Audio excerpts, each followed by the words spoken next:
തിരുവനന്തപുരത്ത് AKG സെന്ററിന് എതിർവശത്ത് 34 വർഷമായി ഒരു തട്ടുകടയുണ്ട്. ആ തട്ടുകടയാണ് ഇപ്പോൾ ആ തട്ടുകടയിൽ ഇന്നലെയാണ് ഒരു നോട്ടീസ് റോഡ് ഫണ്ട് ബോർഡ് നൽകിയിരിക്കുന്നത്. റോഡ് സ്മാർട്ട് സിറ്റി പദ്ധതി ഉൾപ്പെടെ നവീകരിച്ച സ്പെൻസർ ഗ്യാസ് ഹൗസ് റോഡിൽ AKG സെന്ററിന് മുൻവശത്ത് അനധികൃതമായി സ്ഥാപിച്ചിട്ടുള്ള തട്ടുകട നോട്ടീസ് കൈപ്പറ്റി 3 ദിവസത്തിനകം പൊളിച്ചു മാറ്റണം. അല്ലാത്ത പക്ഷം കേരള ഹൈവേ പ്രൊട്ടക്ഷൻ ആക്ട് പ്രകാരം പൊളിച്ചു മാറ്റും. അതിലുള്ള തന്മൂലമുണ്ടാകുന്ന നഷ്ടങ്ങൾക്ക് പൊതുമരാമത്ത് വകുപ്പോ റോഡ് ഫണ്ട് ബോർഡോ ഉത്തരവാദിയല്ല എന്ന് പറഞ്ഞുകൊണ്ടാണ് ഒരു നോട്ടീസ് നൽകിയിരിക്കുന്നത്. തട്ടുകടകൾ അതായത് ഉൾപ്പെടെയുള്ളവ ഫുട്പാത്ത് കയ്യേറി തട്ടുകട അടക്കം ഒഴിപ്പിക്കാൻ നേരത്തെ നഗരസഭ തീരുമാനിച്ചു. റോഡ് ഫണ്ട് ബോർഡും ആ തീരുമാനം എടുത്തതാണ്. പക്ഷേ ഇത് ഫുട്പാത്ത് അവസാനിച്ചു. അവിടുന്ന് അത് കഴിഞ്ഞുള്ള ഒരു തട്ടുകടയാണ്. എന്തുകൊണ്ടാണ് ഇത് ഒഴിപ്പിക്കുന്ന കാര്യത്തിൽ വ്യക്തതയില്ല. അനധികൃത തട്ടുകട എന്നാണ് റോഡ് ഫണ്ട് ബോർഡിൻ്റെ നോട്ടീസിൽ പറയുന്നത്. പക്ഷേ എന്താണ് ഇത് അനധികൃതമാണ്? നിങ്ങൾക്ക് ലൈസൻസ് ഒക്കെ ഉള്ളതാണ്? ലൈസൻസ് എല്ലാം ഉണ്ട്, എല്ലാം ഇരിപ്പുണ്ട്. എല്ലാ ലൈസൻസ് കാര്യങ്ങൾ പേപ്പറെല്ലാം ഇരിപ്പുണ്ട്.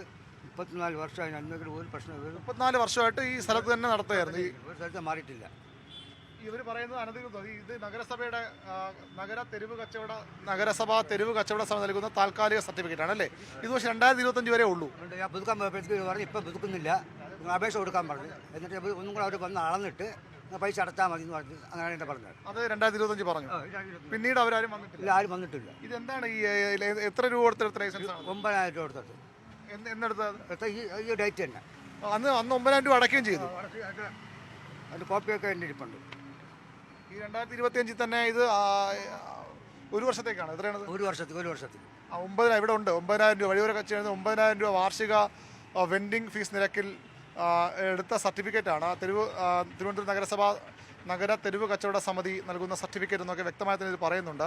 അതിനിടയിലാണ് ഇത്തരത്തിൽ ഈ അനധികൃത കയ്യേറ്റങ്ങൾ ഒഴിപ്പിക്കുന്നതിൻ്റെ പേരിൽ ഇത്തരത്തിൽ 34 വർഷമായി നമുക്കറിയാം. ഒരു പുരുഷ ആയുസിൻ്റെ വളരെ പ്രധാനപ്പെട്ട പങ്ക് അദ്ദേഹം ഇവിടെ നേരത്തെ ജ്യൂസ് കടയൊക്കെ ആയിരുന്നു അല്ലേ? അതിനുശേഷം ഇപ്പോൾ തട്ടുകടയിലേക്ക് അങ്ങനെ മാറ്റിയാണ്. അത് മുമ്പ് ഈ റോഡ് പണി വന്നപ്പോൾ എൻ്റെ അടുത്ത് സ്ഥലം മാറ്റി വയ്ക്കണം, റോഡിൻ്റെ പണി കഴിഞ്ഞിട്ട് എടുത്ത് വെച്ചോളാം പറഞ്ഞെടുത്ത് അവർ തന്നെ പറഞ്ഞിട്ടുണ്ട്. അങ്ങനെ പറഞ്ഞു. റോഡ് ഫണ്ട് ബോർഡ് അവർ തന്നെ പറഞ്ഞതാണ്, വാക്കാൽ പറഞ്ഞതാണ്. അപ്പോൾ രണ്ടാമത് വെക്കുന്നത് പിന്നെ ഒരു കുഴപ്പമില്ലായിരുന്നു. ഇപ്പം ഭക്ഷണം ഇത് ഇപ്പം നടന്നിട്ട് 2-3 വർഷം വരെ ആണ് റോഡിൻ്റെ പണി കഴിഞ്ഞിട്ട്. ഇപ്പോഴും അവിടെ എൻ്റെ തോന്നുന്നത് കംപ്ലയിൻ്റ് ഉണ്ട്, അടുത്ത് മാറ്റണം എന്ന് പറഞ്ഞ് ഇന്നലെ കൊണ്ട് ഒട്ടിച്ചിട്ട് ഇന്നത്തെ മാറ്റാൻ പറഞ്ഞു. ഇപ്പം നഗരസഭയുടെ അടുത്തൊക്കെ പറഞ്ഞായിരുന്നു.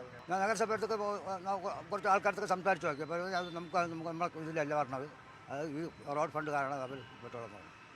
ഈ AKG സെന്റർ നേരെ എതിർവശത്താണ് ബാലുചേട്ടൻ്റെ കട. നമുക്ക് കൃത്യമായി പുതിയ AKG സെന്ററിൻ്റെ ഇപ്പോഴത്തെ സംസ്ഥാന സമിതി ആസ്ഥാനത്തിൻ്റെ നേരെ എതിർവശത്തുള്ള കട, അതാണ് അനധികൃതം എന്ന പേര് പറഞ്ഞ് കൃത്യമായ ലൈസൻസ് ഒക്കെ ഉണ്ടെന്ന് അദ്ദേഹം തന്നെ പറയുന്നു. പുതുക്കാത്ത കാരണം അദ്ദേഹത്തിന് കുഴപ്പം കൊണ്ടല്ല. എന്നിട്ടും ഇത്തരത്തിൽ കട ഒഴിപ്പിക്കുകയാണ്. എന്താണ് ഇതിൽ നഗരസഭയും റോഡ് ഫണ്ട് ബോർഡ് ഉദ്ദേശിച്ചത് വ്യക്തമല്ല. ഏതായാലും പരാതിയുമായൊക്കെ നഗരസഭയെ സമീപിച്ചിട്ടുണ്ടെന്നാണ് ബാലുചേട്ടൻ തന്നെ പറയുന്നത്. കൂടുതൽ വാർത്തകൾക്ക് News 18 Keralam YouTube channel subscribe ചെയ്യുക.